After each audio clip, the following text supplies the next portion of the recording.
Hi viewers, welcome to our channel. ప్రస్తుతం మనతో పాటు దాము బాలాజీ గారు సీనియర్ జర్నలిస్ట్ ఉన్నారు. వారితో ఒకసారి మాట్లాడదాం. సార్ నమస్కారం. సార్, పాస్టర్ ప్రవీణ్ పగడాల మృతికి సంబంధించి ఒకవైపు ఇన్వెస్టిగేషన్ జరుగుతుంది, మరోవైపు వాళ్ళ ఫ్యామిలీ కూడా ఇప్పుడు మాట్లాడడం మొదలుపెట్టింది. సార్, మొన్న వాళ్ళ వైఫ్ బయటకు వచ్చి మీడియా ముఖంగా మాట్లాడారు, ఒక వీడియో రిలీజ్ చేశారు. మళ్ళీ ఇవాళ వాళ్ళ బ్రదర్ కిరణ్ పగడాల కూడా మాట్లాడి ఒక వీడియో రిలీజ్ చేశారు. అటు పక్క మహాసేన రాజేష్ ప్రతిరోజు కూడా ఒక లైవ్ పెట్టేసి దీని మీద కంప్లీట్ గా మాట్లాడుతున్నారు. అసలు ఏం చెప్తున్నారు, మరి వీళ్ళ చూసి ఏం అర్థం చేసుకోవచ్చు అంటారు? బేసిక్గా ప్రవీణ్ పగడాల మృతికి సంబంధించి ప్రధానంగా 2 వెర్షన్స్ ఉన్నాయి. ఒకటి యాక్సిడెంట్లో చనిపోయాడని, ఇంకొకటి యాక్సిడెంట్ కాదు హత్య అని. ఈ 2 వెర్షన్లకు సంబంధించి కూడా బలంగానే వాదనలు ఉన్నాయి. ఫస్ట్ అయితే బిగినింగ్ అయితే అందరూ అనుమానాలు వ్యక్తం చేశారు, ఇది హత్య ఉండొచ్చు అనేది ఎక్కువ మంది చెప్పారు. కానీ మెల్లమెల్లగా తెలుగుదేశం మీడియా యాక్టివేట్ అయింది. తెలుగుదేశం మీడియా యాక్టివేట్ అయ్యి ఇది హత్య కాదు, యాక్సిడెంటు, అది కూడా ఇతను తాగుతూ వెళ్ళాడు, అనేకసార్లు పడుతూ వెళ్ళాడు అనేది ఎస్టాబ్లిష్ చేయడం కోసం సీసీటీవీ ఫుటేజీని తెలుగుదేశం మీడియా వాళ్ళు బలంగా తీసుకొచ్చారు, ప్రచారం చేయడం మొదలుపెట్టారు. దీనికి కారణం ఏంటంటే, తెలుగుదేశం మీడియా ఎందుకు చేసిందంటే, వైసీపీ వెనకుండి క్రిస్టియన్ పాస్టర్ల దగ్గర కొంతమంది వైసీపీ సానుభూతి పరులైన హర్షకుమార్ కావచ్చు, జూపడి ప్రభాకర్ కావచ్చు, కేఏ పాల్ కావచ్చు, ఇలాంటి వాళ్ళ ద్వారా ఇది హత్య అనే ఒక బేస్లెస్ అలిగేషన్, హత్య అని చెప్పడానికి ఎటువంటి వాళ్ళకి రుజువులు లేకపోయినా వాళ్ళు ప్రచారం చేస్తున్నారు. కాబట్టి దీన్ని మనం తిప్పికొట్టాలని తెలుగుదేశం మీడియా ఏం చేసిన రంగంలో దిగి వాళ్ళు మరి వాళ్ళకి పోలీసులు ఇచ్చారా, తెలుగుదేశం పార్టీనే ఆర్గనైజ్ చేసి ఈ వీడియోలని సంపాదించి వీళ్ళకి ఇచ్చారా తెలియదు మనకి. ఏదేమైనా తెలుగుదేశం మీడియాలో ప్రధానంగా తెలుగుదేశాన్ని సపోర్ట్ చేసే మీడియాలో ఇతను తాగుతున్న విజువల్స్, ఇతను యాక్సిడెంట్ 2-3 సార్లు యాక్సిడెంట్ చేసిన విజువల్స్ ఇవన్నీ బయటకు వచ్చాయి. దాని మీద ఇతను తాగుతూ జర్నీ చేశాడు, మధ్యలో 3 గంటలు నిద్రపోయాడు, ఇవన్నీ కూడా బిల్డప్ చేసింది ఎవరంటే తెలుగుదేశం మీడియా. గవర్నమెంట్ కానీ దీని మీద విచారణకు ఆదేశించిన సిట్ కానీ అఫిషియల్గా ఇప్పటి వరకు చేయలేదు. ఒక్కసారి మాత్రమే ఐజీ ప్రవీణ్ కుమార్ కావచ్చు, ఆ నరసింహకిషోర్ ఎస్పీ కావచ్చు, వీళ్ళు ప్రెస్ మీట్ పెట్టి వాళ్ళు చెప్పిన దాంట్లో తప్పేం లేదు. వాళ్ళు ఏంటంటే అప్పటి వరకు ఏమి విచారణ జరిగిందో దాన్ని ఆయన అశోక్ కుమార్ చెప్పాడు. ఇప్పటి వరకు ఇది జరిగింది మా దాంట్లో, ఇంకా మేము తేలాల్సి ఉందనేది ఆయన చెప్పాడు. అది కూడా చంద్రబాబు చెప్పమంటే ఇమ్మీడియట్గా చెప్పారు. మామూలుగా ఇలాంటి దాంట్లో పోలీసుల ఇన్వెస్టిగేషన్కి ఇట్ టేక్స్ టైం.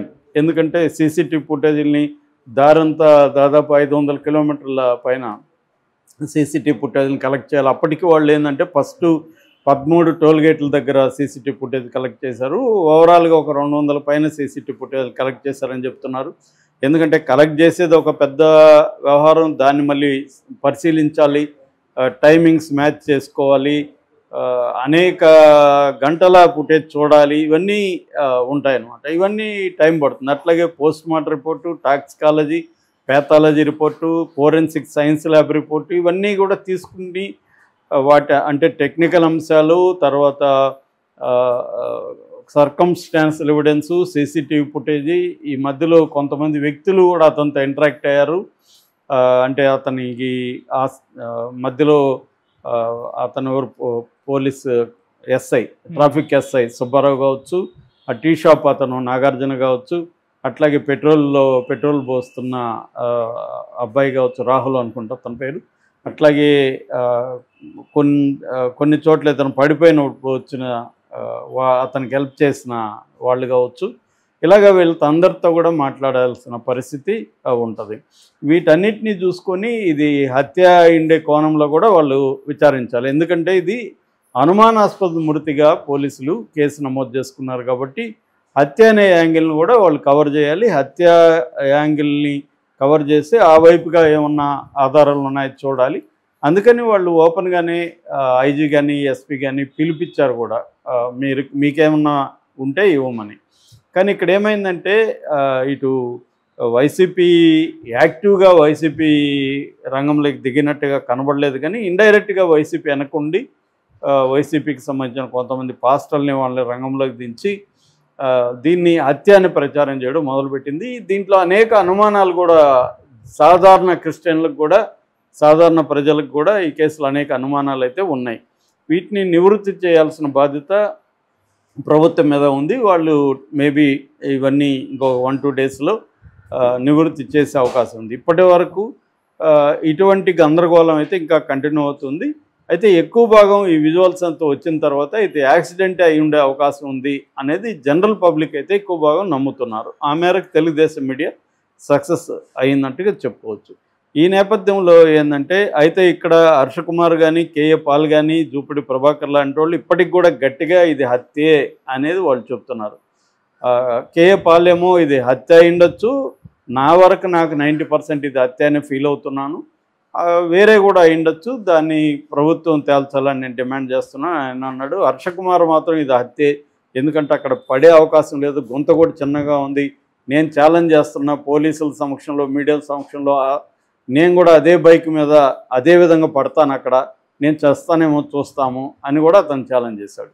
సో అట్లాగే దీంట్లో ఈ సీసీటీవీలో కూడా ఉన్న లూప్ హోల్స్, టైమింగ్స్ కావచ్చు, ఒక యాంగిల్లోనే సీసీటీవీ ఫుటేజ్ ఎందుకు బయట పెడుతున్నారు, మిగతా ఎందుకు పెట్టలేదు, ఇతను కెమెరాలు ఉన్న చోటే యాక్సిడెంట్ అవుతా ఉందా, తర్వాత ఇతను ఇంత తాగుతూ ఎలా డ్రైవ్ చేయగలిగాడు, ప్లస్ ఇతనికి తాగే అలవాటు లేదు, ప్లస్ ఇతను పేమెంట్లు ఇతను ఫోన్ నెంబర్లు కావవి, ఇలా రకరకాలుగా చెప్తున్నారు. వాళ్ళ కుటుంబ సభ్యులు కూడా దీనికి కొంత కోఆపరేట్ చేశారు. ముఖ్యంగా వాళ్ళ చెల్లెలు శ్రీదేవి, మా అన్నకి పొట్ట ఉండదు, మా అన్న కాదు, ఇవన్నీ చెప్పడంతో కొంత గందరగోళ పరిస్థితులు అయితే నెలకొన్నాయి. అయితే దీనివల్ల ఏమైందంటే విపరీతంగా మరోపక్క హిందూ ఫండమెంటలిస్టులు కొంతమంది ఇతని మీద ట్రోల్ చేయడం, ఇతను ఫుల్గా తాగి కొవ్వెక్కి తాగి పడిపోయాడు, చచ్చాడు అని దారుణమైన కామెంట్లు చేస్తూ పెట్టడం, దీనికి యాంటీగా రంగంలోకి పాస్టర్లు కావచ్చు, ఇతను మిత్రులు కావచ్చు, వీళ్ళు రంగంలో ఇది కౌంటర్లు చేయడం, ఇలాగ ఒక పెద్ద గందరగోళమైన ఇది నడిచింది. ఈ క్రమంలో నిన్న రాజేష్, మహాసేన్ రాజేష్ కూడా దీని మీద మొదటి నుంచి ఇన్వాల్వ్ అయ్యాడు. ఆయన కూడా ఫస్ట్ అనుమానాస్పద మృతిగానే ఆయన కూడా చెప్పాడు, ఇందులో అనుమానంగా అనిపిస్తూ ఉంది, యాక్సిడెంట్ లాగా అనిపించట్లేదు అనేది ఆయన కూడా చెప్పాడు. అయితే ఆయన తర్వాత పోలీసులతో మాట్లాడాడు, డాక్టర్లతో మాట్లాడాలి, ఇవన్నీ ఆయన కొన్ని వివరాలు తీసుకున్నారు.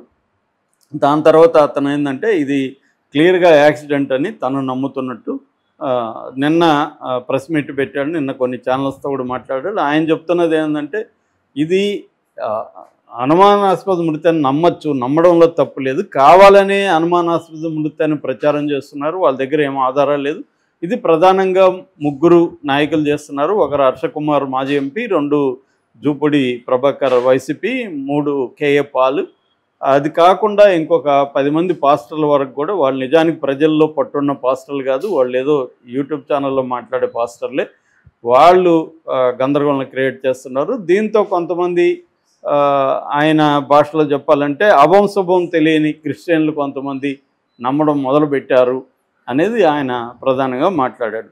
అంటే ఇంటెన్షనల్గా దీన్ని తీసుకొస్తున్నారు, క్రైస్తవుల్ని రెచ్చగొట్టి ప్రభుత్వానికి వ్యతిరేకంగా హిందూ ముస్లిం గొడవలు క్రియేట్ అయ్యే విధంగా, కమ్యూనల్ టెన్షన్స్ క్రియేట్ అయ్యే విధంగా వీళ్ళు చేస్తున్నారు. దీనికి కొంత ఒక సెక్షన్ మీడియా కూడా హెల్ప్ చేసింది అనేది మహాసేన్ రాజేష్ ఆరోపించాడు.